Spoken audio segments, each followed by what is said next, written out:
Olá! Hoje a gente vai mergulhar em um dos biomas mais importantes e, olha, talvez um dos mais incompreendidos do Brasil, o Cerrado.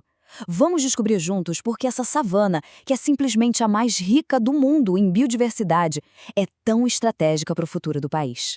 Se alguém pedisse para a gente fechar os olhos e pensar numa paisagem natural que é a cara do Brasil, que imagem viria à mente, hein? Para a maioria das pessoas, a resposta é quase automática, né? A floresta amazônica. A fama dela é mundial e a importância, claro, é inegável. Mas e se eu te dissesse que a chave para a segurança ambiental e econômica do Brasil não estivesse só na floresta, mas numa paisagem assim, completamente diferente? Bom, é aqui que a gente começa a desvendar esse mistério. O Cerrado é, há muito, muito tempo, uma savana super incompreendida. Para começar, vamos falar de tamanho. O Cerrado ocupa nada mais, nada menos que 25% do nosso território. Gente, isso é um quarto do Brasil. É uma área gigantesca, maior do que vários países da Europa juntos. E apesar dessa imensidão toda, o Cerrado foi historicamente visto como, sabe, um bioma de segunda classe. Uma terra tida como pobre, com aquela vegetação meio torta, sempre ofuscado pela exuberância da Amazônia. Mas, como a gente vai ver, essa percepção não podia estar mais longe da verdade. E aqui a gente já quebra o primeiro grande mito, essa suposta pobreza do Cerrado. Porque, na verdade, ele é um verdadeiro tesouro de biodiversidade. Para você ter uma ideia, o Cerrado é classificado pela ciência como um hotspot de biodiversidade. O que isso quer dizer? Basicamente, é um lugar de uma riqueza biológica absurda que, ao mesmo tempo, e esse é o paradoxo, corre um sério risco de desaparecer. E essa riqueza não é só um número, não. A gente está falando de espécies icônicas como o lobo-guará, o tamanduá-bandeira e de milhares de plantas que só existem ali, em nenhum outro lugar do planeta, como o pequi, que é um símbolo cultural e gastronômico. E aquela aparência pobre e sofrida? Na verdade, aquilo é uma obra-prima da evolução. Os troncos retorcidos, as cascas bem grossas, as raízes que vão buscar água a dezenas de metros de profundidade são adaptações geniais para sobreviver ao clima seco e ao fogo, que faz parte do ciclo natural dali. E falando nessas raízes profundas, elas nos levam a um outro ponto que é absolutamente fundamental. A importância do Cerrado vai muito, mas muito além da fauna e da flora. Ele é literalmente o berço das águas do Brasil. Essa frase do IBGE é perfeita. O Cerrado funciona como uma esponja gigante, uma caixa d'água bem no coração do Brasil.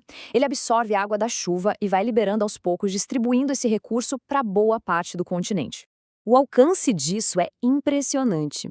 É no Cerrado que nascem rios de algumas das bacias hidrográficas mais importantes da América do Sul. A água que brota ali abastece rios gigantescos que atravessam o país inteiro e até cruzam fronteiras. Então, o ponto central é esse. A saúde do Cerrado não é um problema local, de jeito nenhum. Ela afeta diretamente a água que chega na torneira das cidades, a energia que vem das hidrelétricas e a irrigação da agricultura que bota comida na nossa mesa. Só que toda essa importância estratégica bate de frente com outra realidade do Cerrado. Ele se tornou a grande fronteira agrícola do Brasil. E essa virada é muito recente, se a gente parar para pensar. Até metade do século XX, a ocupação era bem pequena. Mas aí veio a construção de Brasília, a modernização da agricultura, e tudo isso causou uma mudança radical que transformou o Cerrado no epicentro do agronegócio mundial. E aí, a gente chega no grande dilema. De um lado, uma potência econômica que produz soja, milho, algodão, carne para o mundo todo. Do outro lado, um custo ambiental altíssimo, desmatamento num ritmo assustador, perda de espécies e a contaminação do solo e dos rios que nascem ali. Esse dilema todo nos trouxe à situação atual. O Cerrado, esse gigante tão estratégico, chegou no seu limite. O número é para deixar qualquer um de cabelo em pé. Mais da metade da área original do Cerrado já foi para o chão. É como se metade desse tesouro todo tivesse simplesmente desaparecido.